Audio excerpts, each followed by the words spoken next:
நேற்று நயினார் நாகேந்திரன் சொன்னது கேட்டிங்களா? எடப்பாடியார் அண்ணன் எடப்பாடியார் சொன்னதை கேட்டிங்களா?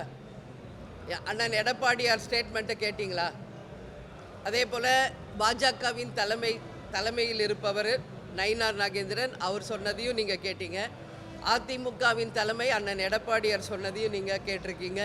அதே போல் திமுகவில் அமைச்சர் ஏவாவேலு கொடுத்த அந்த பேட்டியும் நீங்கள் தான் எடுத்து போட்டிருக்கீங்க. எனவே அவங்க 3 பேர் மெயின் தலைமையில் இருக்கிறவங்களே இது வரைக்கும் நாங்கள் எந்த பேச்சுவார்த்தையும் நடத்தலை என்று சொல்லும் பொழுது, பத்திரிகையாளர்களாகிய உங்களுக்கு மட்டும் யார் ரெண்டு பக்கம் பேசுகிறாங்க என்ற பொய்யான தவறான செய்தியை யார் சொல்கிறாங்க என்பது எனக்கு தெரியல. ஏன்னா அதுக்கு நான் சொல்கிறத விட அதுக்கு உரியவர்களே அதுக்கு பதில் உங்களுக்கு கொடுத்துட்டாங்க. நீங்கள் ஒரு கேள்வி கேட்குறீங்க, அதுக்கு பதில் அண்ணன் எடப்பாடியார், சகோதரர் நயினார் நாகேந்திரன், அதே போல் அமைச்சர் ஏவா வேலு அவர்கள் கொடுத்துருக்காங்க. அதனால் அந்த கொஷினை திருப்பி எங்ககிட்ட கேட்காதீங்க.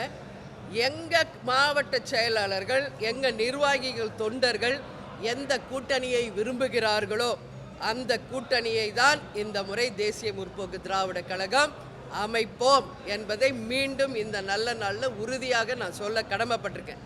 எப்போ கூட்டணி அறிவிப்பீங்க என்று அடுத்த கேள்வி நீங்கள் கேட்பீங்க.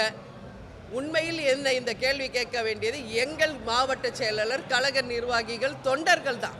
அவங்களே கூலாக இருக்காங்களே, அவங்களே ஹாப்பியாக இருக்காங்க, அவங்களே நம்பிக்கையோடு இருக்காங்க. அப்படி இருக்கும்போது பத்திரிகையாளர்களுக்கு மட்டும் ஏன் இந்த அளவு அப்படியே டெய்லி கேட்ட கேள்வியே கேட்குறீங்க? எனக்கு தெரியல.